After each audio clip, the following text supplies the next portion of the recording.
My name is Isabella Morgan, 28 years old. That night, I walked into my parents' 30th wedding anniversary party, clutching an album I'd spent weeks making by hand. I wasn't invited. A last-minute text from my aunt told me about the celebration at the ice rink, and I just showed up, even though I knew I didn't belong. Music filled the air, lights glimmered across the frozen floor. My sister was the center of attention, her arm looped around my mom's as they laughed. My dad stood nearby, taking photos, his smile shining brighter than the rink's neon glow. I stood at the edge, holding my album filled with memories I'd collected years. I'd quietly held this family together without anyone ever noticing. No one waved. No one called my name. I was invisible like always. Then my mom lifted her glass, her voice cutting through the chatter. Let's toast to the only child who has truly made us proud. Everyone turned toward my sister, clapping and cheering. My chest tightened. The air felt heavy. I stood my chair, scraping against the icy floor, and whispered, I understand. I walked away, each step heavier than the last, until a deep voice rose from behind me. Isabella, wait. Stay for 30 seconds and tell them what you've done. The rink fell silent. Every pair of eyes turned toward me. I froze, heart pounding, knowing the truth I'd buried for years was about to surface.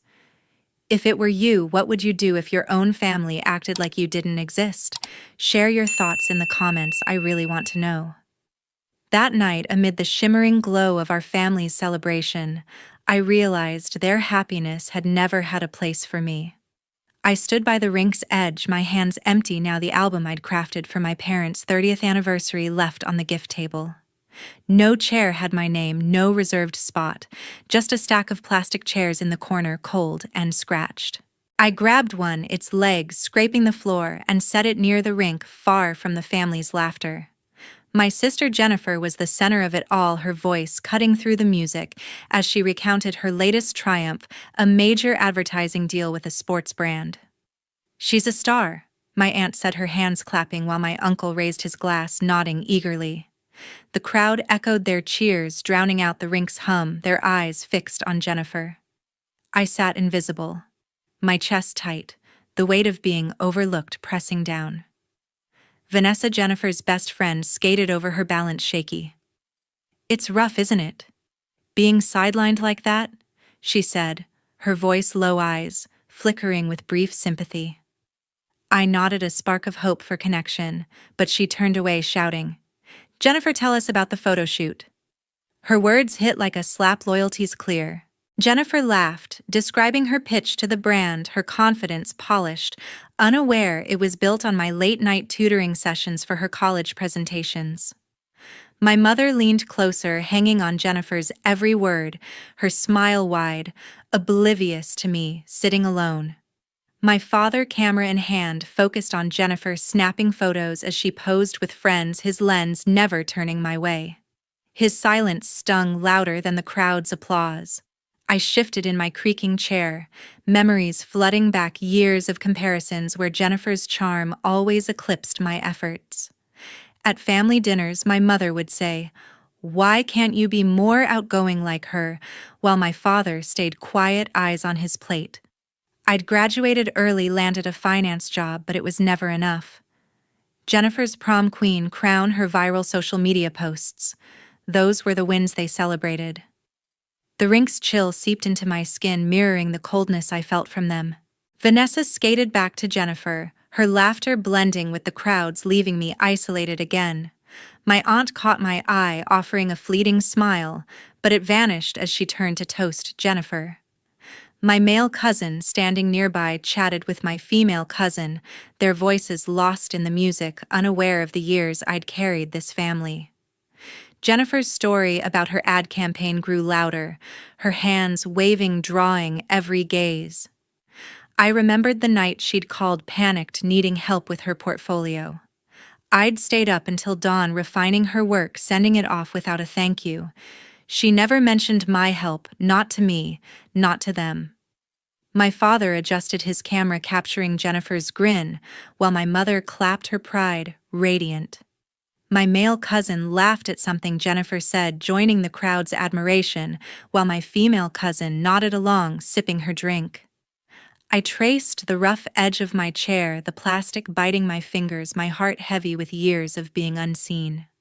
The party pulsed around me, vibrant, loud, but I was a shadow, my truth buried deep. I'd grown used to being forgotten at family gatherings, but tonight, their words made it impossible to bear. The DJ paused the music and my mother Helen raised her glass, beaming with pride. The rink lights cast a soft glow on her face as she stood beside my father Michael, their hands clasped, their smiles wide. Tonight, Helen began, her voice carrying over the crowd. We celebrate not just our 30th anniversary, but the child who has made this family truly proud, Jennifer. My father nodded, lifting his glass higher, his eyes fixed on Jennifer, who stood near the rink's center, basking in the spotlight. Her advertising deal is proof of her brilliance. He added, his voice, warm, unwavering. The crowd erupted in applause, hands clapping, glasses clinking, all eyes on Jennifer as she smiled, her cheeks flushed with triumph. I stood by the water cooler, my fingers gripping the edge of the counter, unnoticed, my heart sinking under the weight of their words. The sting of being erased burned deeper than I expected. The cheers grew louder, family and friends turning to Jennifer, their laughter filling the rink. My aunt raised her glass, calling out, "To Jennifer's success." My uncle echoed, his voice booming, while my male cousin and female cousin joined the toast, their smiles mirroring the crowd's. Vanessa, Jennifer's best friend, clapped hardest, shouting, "You're unstoppable." I stood frozen, my breath shallow, the noise around me a blur. Their words, "the child who has made us proud," echoed in my head, each syllable a knife. I'd spent years holding this family together, but here I was, nothing. My mother's eyes never left Jennifer, her pride unmistakable, while my father's camera flashed, capturing every moment of her glory. I pushed away from the counter, my legs heavy, and stood up, the chair scraping behind me. "Understand?" I said, my voice sharp, cutting through the din. The word hung in the air, cold and final, as I turned toward the exit. My steps echoed on the rink's wooden floor, each one a declaration of enough. The crowd's chatter faltered, a few heads turning, but I didn't look back. My mother's smile wavered, her glass still raised, while Jennifer's eyes flickered with confusion, her hands pausing mid-gesture. My father lowered his camera, his expression unreadable, but he didn't speak. I reached for the door, my heart pounding, ready to leave this behind, until my grandfather Harold stood up, his chair creaking loudly. "Isabella, wait." Harold called, his voice deep, commanding, slicing through the rink's hum. "Stay for 30 seconds and tell them what you've done." The room fell silent, glasses frozen in midair, every eye now on me. My aunt gasped, her hand covering her mouth, while my uncle leaned forward, his brow furrowed. My male cousin whispered something to my female cousin, their faces tense, sensing the shift. Jennifer's smile faded, her hands dropping to her sides, her confidence cracking. Vanessa stepped back. Her applause stilled, her eyes darting between us. My mother's glass trembled, her pride replaced by unease, while my father's gaze finally met mine, uncertain, searching. I stood rooted, my pulse racing, the truth I'd buried for years, clawing its way to the surface. The rink felt smaller, the air thick with tension, every face waiting for what I'd say next. I took a step forward, my hands trembling, the weight of years unspoken pressing against my chest. "You want to know what I've done?" I said, my voice low but firm, cutting through the tension. "Let's start with Jennifer's college tuition." The rink seemed to shrink, every gaze fixed on me. I faced Jennifer, who stood frozen, her smile gone. "I paid for your advertising degree." I said, my words deliberate. "Every cent." I worked 2 jobs, nights at a diner, weekends, freelancing spreadsheets to cover it.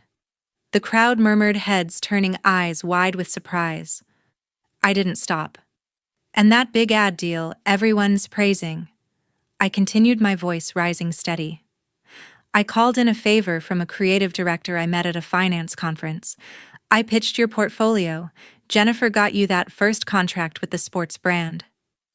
Helen stepped forward, her glass still in hand, her face tight. That's not true, she said, her voice sharp but shaky, lacking conviction. Jennifer earned that deal herself, her talent, her drive. The crowd shifted, whispers growing louder, some nodding toward Helen, others glancing at me, uncertain. Helen's denial hung in the air, fragile, unconvincing, her eyes darting to Jennifer, who looked down, her hands twisting together, her confidence unraveling. Vanessa stood near Jennifer, silent for once, her usual chatter gone. Her eyes widened, flickering with shock, no longer praising Jennifer's success. She stepped back, blending into the crowd, her earlier enthusiasm replaced by unease. My cousin Scott leaned forward, his brow furrowed. "Wait," he said, his voice cutting through the murmurs. "I saw Isabella send money through a banking app years ago, late at night." Scott nodded, his memory clear, his words landing like a stone. The crowd's whispers grew, eyes shifting between me and Jennifer, the air thick with doubt. My aunt tilted her head, her expression softening, while my uncle crossed his arms, his gaze narrowing at Helen. My female cousin sipped her drink, her eyes locked on me, curious, waiting. I took a deep breath, steadying myself, the memories flooding back. "I worked 16-hour days," I said, my voice unwavering. "I'd come home at midnight, my hands aching from typing, my feet sore from waitressing, just to make sure Jennifer could study without loans." I looked at Helen, her face pale, her denial crumbling. "You never asked where the money came from?" I said, my tone sharp. "You just assumed it was yours to spend." Michael stood silent, his camera now at his side, his eyes flickering with something, guilt maybe, or realization. He didn't speak, but his stillness spoke volumes, his earlier pride in Jennifer fading. The rink's lights flickered, casting shadows across the crowd, the tension palpable. I remembered the nights I'd spent calculating budgets, scraping together every dollar for Jennifer's tuition. I'd skipped meals, worn the same coat for years, all to give her a chance. And the creative director, I'd stayed late at that conference, pitching Jennifer's work when I could have networked for my own career. I'd handed her the opportunity, but she'd taken the spotlight. Harold nodded slowly, his eyes never leaving mine, his presence grounding me. "Go on," he said, his voice low, encouraging. The crowd leaned in, their glasses forgotten their attention, mine for the first time. Jennifer's face flushed, her hands still twisting, her eyes avoiding mine. I didn't know, she mumbled, her voice barely audible, her usual confidence shattered. Helen stepped closer, her voice rising. "You're exaggerating," she said. But her tone wavered, her eyes darting to the crowd, seeking support that wasn't there. Scott shook his head, his voice firm. "I remember that app transfer," he said again, his words heavier now, backing me up. My aunt whispered something to my uncle, her expression troubled, while my female cousin set her glass down, her gaze steady on me, no longer neutral. The crowd's murmurs grew louder, the truth sinking in cracks, forming in the perfect image they'd built around Jennifer. I stood taller, my voice steady, the weight of silence lifting. "I didn't do it for praise," I said, looking at Jennifer, then Helen. "I did it because I thought family meant sacrifice." The words hung heavy, the rink silent except for the faint hum of the ice machine. Helen's hands shook her glass, nearly slipping, her denial exposed. Michael's eyes met mine, but he said nothing, his silence a confession of its own. Vanessa shifted uncomfortably, her shock clear, her loyalty to Jennifer wavering. Harold's gaze remained fixed, his nod subtle but firm, urging me to keep going. The truth was out, raw and undeniable, and the room felt different now, charged, waiting for what came next. The rink lights dimmed slightly, but the spotlight was on me now. Harold stood firm, my voice steady, his nod pushing me forward. The crowd's murmurs faded, their eyes locked on me, waiting. "You think that was all I said?" My gaze shifting to Michael, whose camera hung limp at his side. "Let me tell you about the $40,000 I paid for your medical bills." The room gasped, a collective intake of breath, the air thick with shock. "After your kidney surgery, Dad," I continued, my voice clear, I covered every bill $40,000 to keep this family from falling apart. I kept it quiet so you wouldn't worry so you could focus on healing. Michael's eyes widened, his hands trembling, his silence louder than any apology. I didn't stop there. And Chicago? I said, my voice rising sharp. I turned down a job offer there, a senior finance role, 6 figures to stay in Detroit to keep supporting this family. The crowd shifted, whispers rippling through, some shaking their heads, others staring at Michael. My Aunt Cynthia stepped forward, her face pale, her voice soft. "Why didn't you say anything, Isabella?" She asked, her tone genuine, her eyes searching mine. Before I could answer, Helen cut in, her voice shrill. "She's exaggerating." Helen said, her hands waving dismissively, her words hollow. "You're making this up to steal the spotlight." Her accusation stung, but it lacked strength, her eyes darting nervously, betraying her doubt. I shook my head, my resolve hardening. "Exaggerating," I said, my tone cutting. I spent nights freelancing tax forms, budgets, data entry until my eyes burned just to cover those bills. I looked at the crowd, their faces a mix of shock and disbelief, some leaning closer, others glancing at Helen. "I'd work until 3 in the morning, I said, my voice steady. My laptop overheating, my coffee cold, all to make sure this family stayed afloat. I turned to Michael, his face ashen, his hands gripping the camera like a lifeline. "You never asked where the money came from?" I said, my words heavy. "You just accepted it?" "Assumed it was there." My cousin Rebecca stood near the rink's edge, her drink forgotten in her hand. I saw her. Rebecca muttered, her voice low but clear, cutting through the tension. Late at night, her laptop glowing in the living room, working when everyone else was asleep. Her words landed softly, but they carried weight, heads turning toward her, then back to me. The crowd's murmurs grew, the truth sinking deeper, cracks widening in the family's facade. Cynthia nodded, her expression troubled, her earlier question unanswered. My uncle stood beside her, his arms crossed, his brow furrowed, his silence a quiet acknowledgement of my words. Helen's face tightened, her hands clenched, her denial unraveling. "You're twisting things," she said, her voice weaker now, her eyes avoiding mine. Jennifer stood silent, her head bowed, her earlier confidence gone, her hands still at her sides. Harold leaned back in his chair, his eyes steady, his presence a quiet anchor. The rink felt smaller, the air heavy with the weight of my truth. I remembered those nights, my fingers cramped from typing, my back aching from hours at the desk, my savings drained to keep Michael healthy, to keep this family together. I'd sacrificed my own dreams, my own future for them, but they'd never seen it.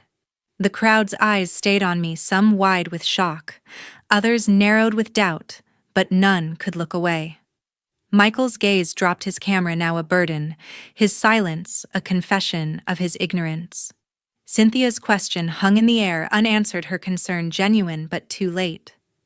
Rebecca's admission echoed, her voice soft but firm, a small validation of my unseen efforts. Helen's denial faltered, her words losing power, her authority slipping. I stood tall, my heart pounding, the truth raw and exposed. The rink's hum was the only sound, the crowd holding its breath, waiting for what came next. I stepped closer, my voice steady, my heart pounding. "You've always favored Jennifer," I said, my words sharp, cutting through the hush.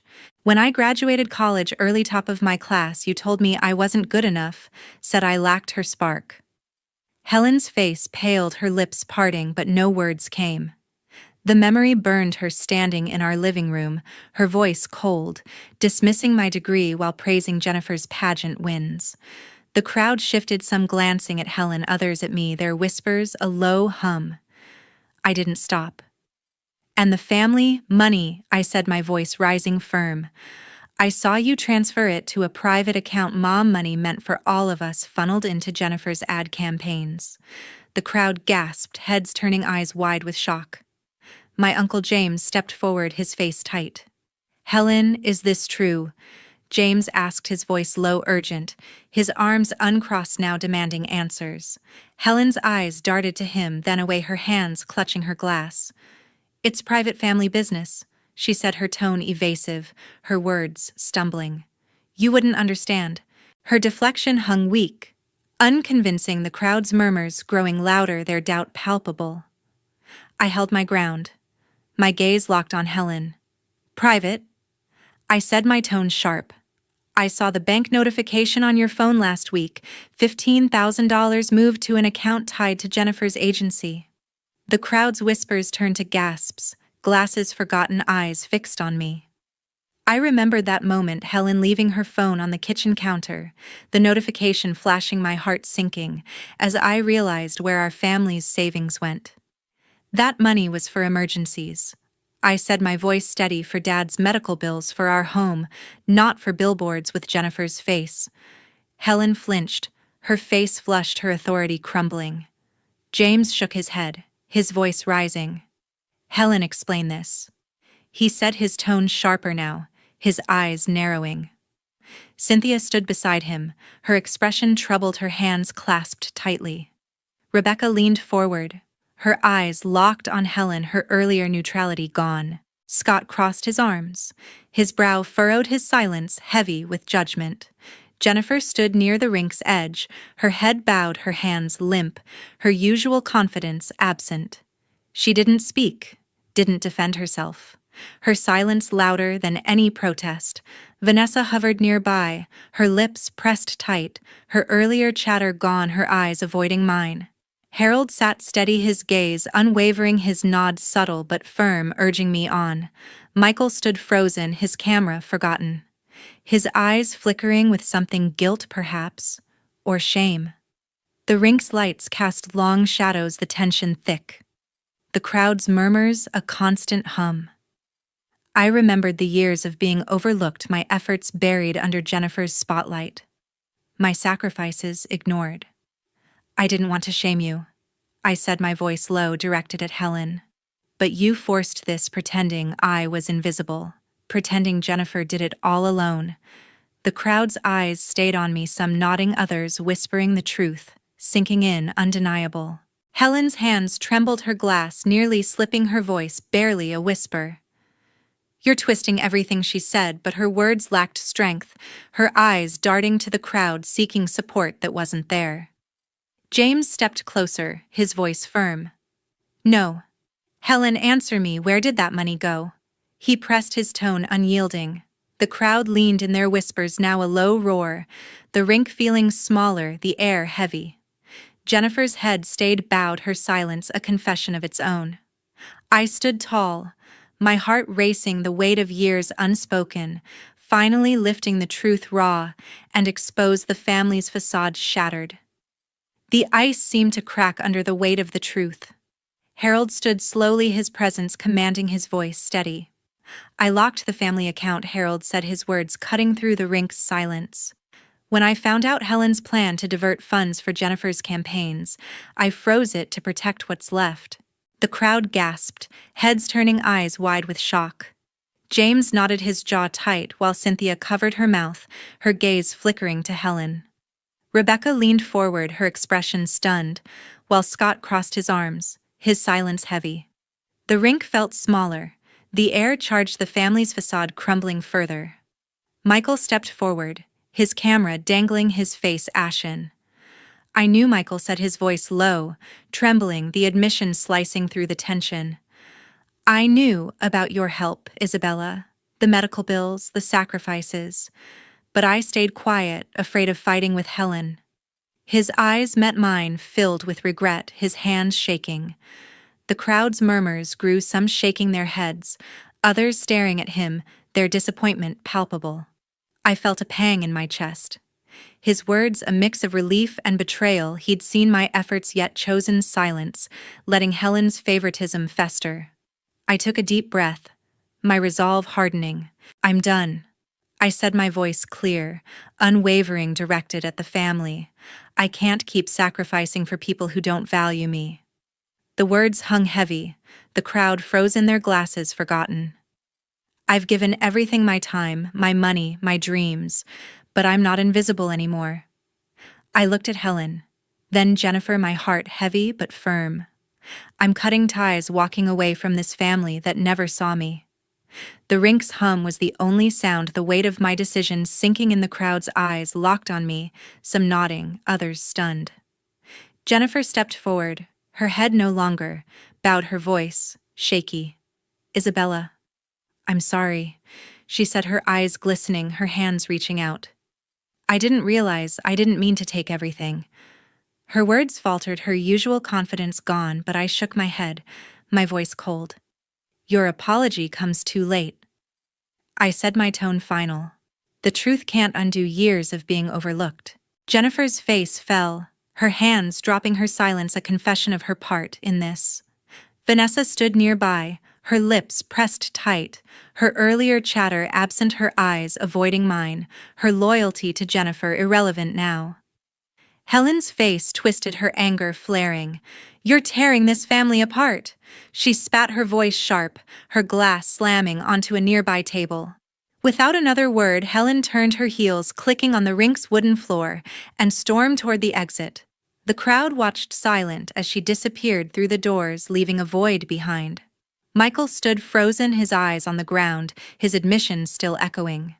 James and Cynthia exchanged glances, their faces troubled, while Rebecca and Scott remained still, their expressions a mix of shock and understanding. Harold sat back, his nod subtle, his eyes steady, approving my stand. The rink's lights flickered, the silence heavy, the family fractured. I stood tall, my heart racing, the weight of years lifted, replaced by a new resolve. The crowd's whispers faded, their eyes still on me, some with sympathy, others with unease. I'd laid bare the truth, exposed the favoritism, and chosen myself for the first time.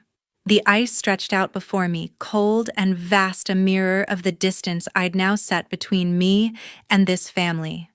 The party was over, the celebration hollow, and I knew my next step was out that door toward a life no longer defined by their neglect. I walked out into the Detroit night, the rink lights fading behind me. The cold air hit my face sharp and freeing as I left the family I'd once poured everything into.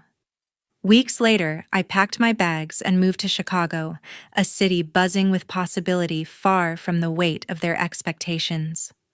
I landed a job in finance, senior analyst, a role I'd earned through years of grit, my desk overlooking the skyline, my evenings filled with new faces, new dreams. For the first time, I lived for myself, unburdened, my days no longer defined by their needs, my nights no longer heavy with their neglect. Chicago's pulse became my own, each step a reminder I'd chosen freedom.